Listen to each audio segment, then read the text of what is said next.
Hello guys, itong bridge natangtak na ito, wala na, sira yung kinalawang yung ano niya, yung nut niya. Ito pinalitan ko na lang itong bridge ng the bass guitar. Ito. Harap pa man ito. Ito yun.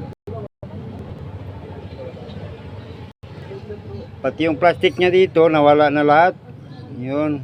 Pinalitan ko na lang yan ng plastic ng galon. Yun. Yung ininit ko yung ano niya, yung plastic ng galon, puti. Yan. Pinainitan ko ng apoy, tapos yan oh. Ito, wala pa man issue po. Maganda pa yung busis, yung tunog niya.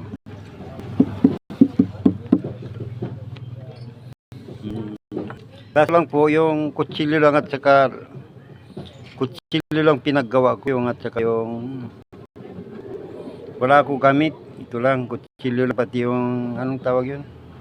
Lansang, martilyo. Binutasan ko dito, pinamaliit.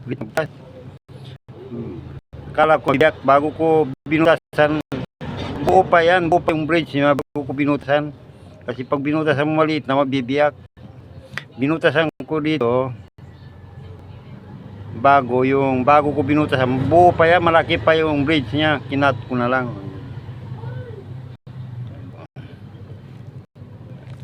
Yan po. Masayang naman po.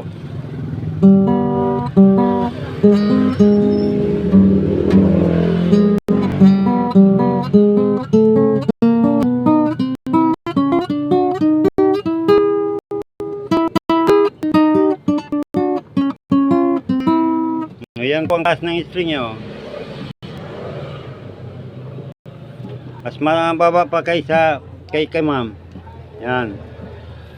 Pero hindi naman nag-ground no.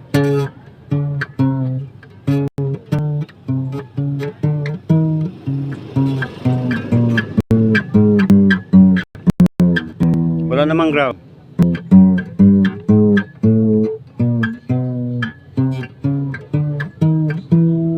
Yan ang baba ng string nyo. Yan. Kita nyo. Kita nyo. Sabi ko nga, mas mababa pa kay ma'am. Yan. Kung masyado mababa, sabi ko, akala ko mag-ground. Hindi wala naman.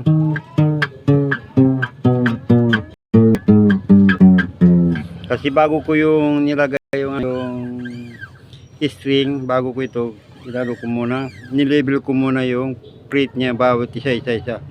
Mayroon isang plate lang umangat sa baba. Pero na-adjust ko rin. Wala pang ano yung plate niya, wala pang sugat, wala pa. Buo pa. Thank you po sa nagbigay sa guitar dito sa akin. Pinayos lang. Sabi niya, sa'yo na yan. Kung maayos mo. Binigyan ko lang ng pagsilyo. Yan. Yung guitar na po yan. Hindi na siya level na talaga. Kasi itong dalawa ito, decoration na ito, may nut yan pa loob. May bolt yan pa loob. Maliit. Parang 1 inches. Tapos nilagyan ko nut sa loob. Nagbili ako ng bolt mahaba. 1 inches papunta doon, binutasan ko dito. Tapos nilagyan ko wasil doon sa loob. Sinikap ko yung brace niya sa loob. Kung mayroon pa, marakapal naman ang brace niya doon sa loob. Yun, nilagyan ko ng washer. Doon sa loob bago ko yung nagpitan. Ayun. Thank you po. Salamat.